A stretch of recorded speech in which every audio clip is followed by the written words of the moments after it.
Welcome back to another beautiful day in the land of music. My name is Douglas, and in today's video, I'm going to be talking about using the M-Audio Oxygen Pro, in my case, the Oxygen Pro 25, but this video is going to apply whether you've got the 25, 49, or 61 key versions of the Oxygen Pro. But today, I'm going to talk about using the Oxygen Pro without a DAW.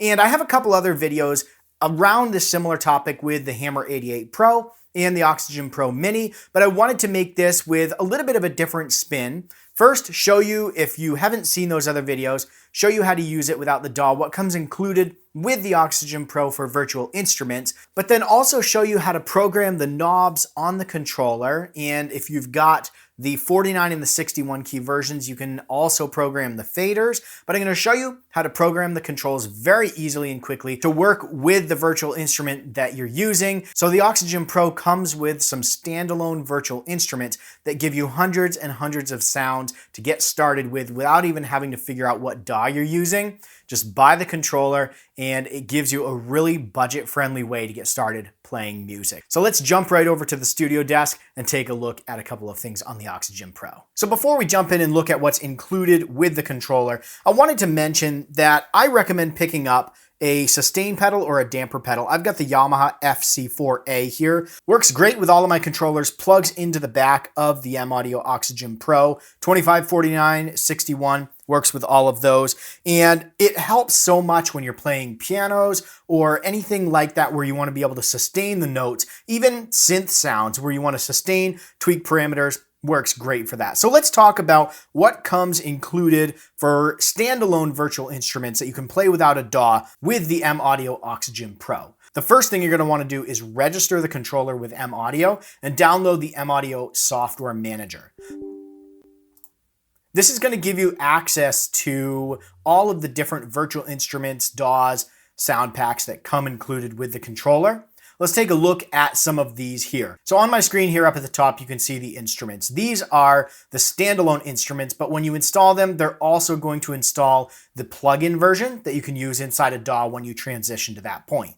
So go ahead and download these. You're gonna need to create an iLok account and download the iLok license manager. This is how M-Audio manages the licenses for these instruments. You can see in the get activation code, it gives you some instructions on how to go about doing that. So go ahead and get or download these instruments, and then you're going to be able to open them right from here. A couple other things while we're in the software manager. Let's scroll down. We have the apps. So we have MPC Beats, which is a stripped back version of the MPC2 software from Akai. And you also have Ableton Live Lite, Pro Tools First M-Audio Edition. Down here we have the Oxygen Pro editors. You could use that to program the knobs and stuff, but I'm going to show you how to do that right from within the controller here in a minute. And then down here we have MPC sound packs. Those work with MPC Beats to give you access to a bunch of different programs, drum sounds, and other things that you can play with the pads on the controller. So go check those out if you have some time and you want to mess around with making some beats. You can use this with MPC Beats and these sound packs. And then down at the bottom we have the same instruments up at the top, but this says plugins only. So what these are, if you don't want the standalone version that you can use without a DAW, you could just download the plugins only. You'll notice mine say installed because when you install the standalones up here, those also get installed, the plugin versions. So just keep that in mind. A couple of little tips around the software manager. Let's go ahead and open up these three here. So Hybrid 3 is going to be your synth engine. We're going to click open and it's going to launch the standalone version of Hybrid 3. I don't have a DAW open or anything, and I can go ahead and play this right now. So we've got instant playability with this instrument here, and we can go pick from a variety of sounds by clicking up here where it says default. Click on that and it gives you access to the 23 different categories, hundreds of sounds to choose from here. You got soft leads, hard leads. Let's just grab one of these.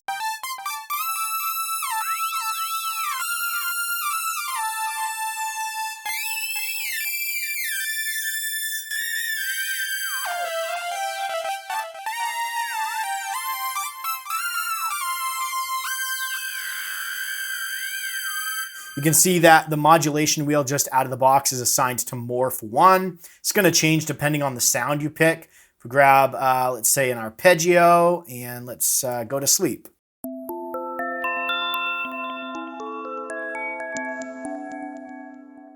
So you can see there's a ton of different sounds that come just with this synth plugin alone. And then you could go and modify these. You've got 3 oscillators up here. You have filters, envelopes, LFOs, tons of capability here. And what's really great about this is if we want to control any of the parameters up here, let's say that we want to put the cutoff for the filter. So if I play this sound here,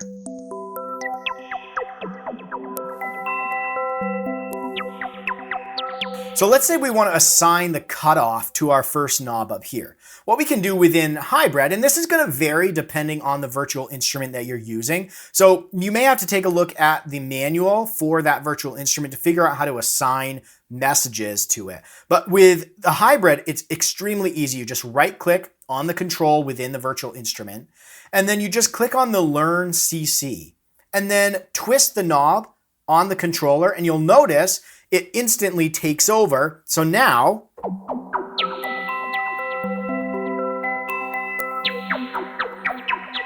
we can effectively use the knob on the controller to change that cutoff so we don't have to use the mouse. I could go and assign the, let's say, the resonance to our second knob here, the gain to our third knob, and the envelope to our fourth knob. So now,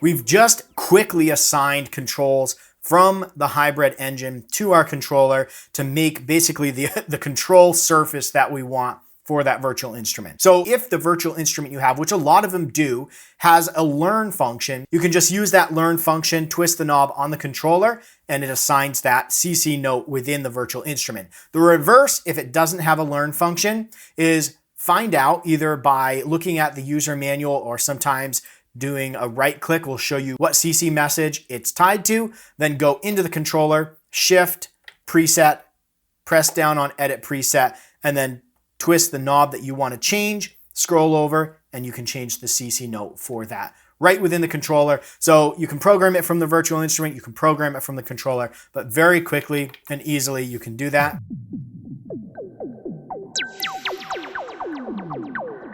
And you have a lot of control. So if you have the M Audio Oxygen Pro 49 and 61, you're also going to have a bunch of faders that you can do the exact same thing with. Those faders are tied to CC messages, and you can assign those to controls, whether it's volume or one of the knobs in the virtual instrument. You can assign those faders just like you can assign the knobs very easily, doing the same method that I just did with the knobs up here. So now that we've checked out the Hybrid virtual instrument, let's close that and open up the MiniGrand. It's going to say MiniGrand is launching, and it's going to load that up. There's this little red bar here. Wait for that to load down here. It says loading. So it's going to take a second to load this piano sound into your RAM. Once it does that, though, we can play this.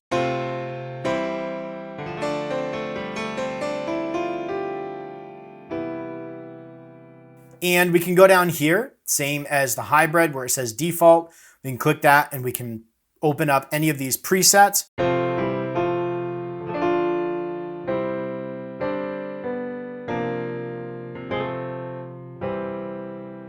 Now we're limited on the 25 key version, so we can use the octave buttons.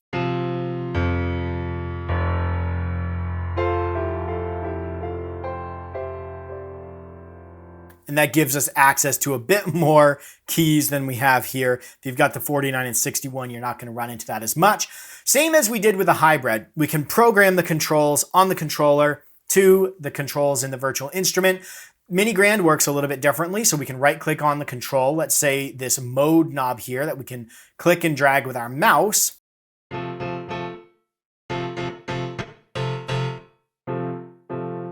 And we can right click on that. And this is a little different. So here we have Learn MIDI CC, which functions the same as the Learn within the Hybrid virtual instrument. We also have Forget MIDI CC 14. So this doesn't give us a full list of the different CC messages that are assigned to the controls within the MiniGrand. Instead, it gives us that on this second line here. We can see this is associated to CC 14. So we could go into the controller, set the CC message of that knob to 14, Bingo, we have the ability to control the model right from knob 1 on our controller. Very quick, very easy, and you could also use the learn function within the virtual instrument. That makes it even faster.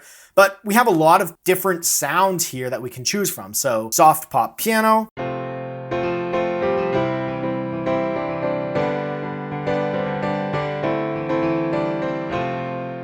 Try a couple of others here. I really liked the ambient or the atmospheric piano.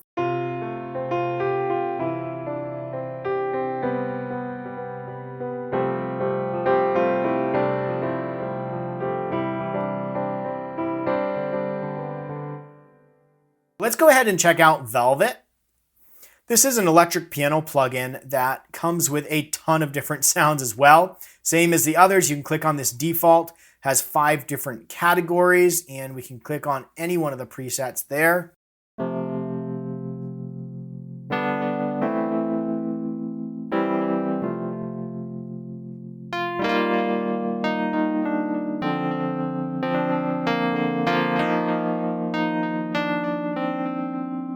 And we can right click on the controls and you'll see this is set up even a little bit differently, but it says assigned to CC4. You can assign it, and it's similar to hybrid. It gives us all of the different control assignments. We could learn, we could forget, and we could also do the reverse, go into the controller and change that to the CC note that is shown here, CC4 in the case of the pickup level. So that gives you a quick way to customize the controls on the controller. Again, with like the hybrid or Velvet, if you've got the 49 or 61 key versions, leverage those faders, because you're going to have 8 faders that you can assign in, well, really 9, because on the Oxygen Pro 25, we have 1 fader. You've got 9 on the 49 and the 61, plus all of the knobs. So go ahead and assign those to the different various functions that you want to control within the virtual instrument. So you don't have to reach for your mouse as much. You can just play, really get in that creative mode without having to disconnect to go back to the computer. So those are a few different virtual instruments that come included for free with the Oxygen Pro line, the 25, 49, 61 key. They all come with this, and I think it's a great starting sound set. Hundreds and hundreds of sounds, and if you're looking to get started, this is a really great way to jump in for no extra cost. This comes with the controller. One last thing before we go is if you're having trouble with latency, so when you press the key and then you hear the sound, if there's a delay there, that's called latency. And we can go up to this gear icon on any one of the virtual instruments that we've tried out here today. And up here in the audio device type, it says Windows Audio. But you could change this to ASIO, which is a free virtual audio interface that you can download. And this is required in order to use Pro Tools without an audio interface. But if you're having issues with latency, you may want to try ASIO, or you may want to pick up a small like Focusrite 2i2 audio interface and try that out. That could also help reduce the latency. One other thing to mess around with is the audio buffer size. Try reducing that. It may affect the quality of the sound just a little bit, but it should also help with the latency there. If you're having trouble getting the keyboard to even show MIDI notes or play MIDI notes, make sure that the active MIDI inputs are all checked for the Oxygen Pro 25, 49, or 61, whichever one you have. Make sure those are checked. Make sure that the controller is turned on and plugged into your computer before you open the virtual instrument, and you should be all set to go and make some music. So I hope you found this video helpful. If you just bought the Oxygen Pro or you're looking to buy it and you're wondering, is this a good fit for me as I'm starting to learn how to play music, or is this a good fit for me? I've been playing music for a while, want to get into computer music, and hopefully this has given you some more information around using the controller without a DAW. Of course, you can use it with a DAW, but hopefully this gives you some more information. But if you have any questions, throw those in the comments below. I'll do my best to answer them. Don't forget to subscribe so you don't miss any of my future videos. Stay inspired and keep making that music.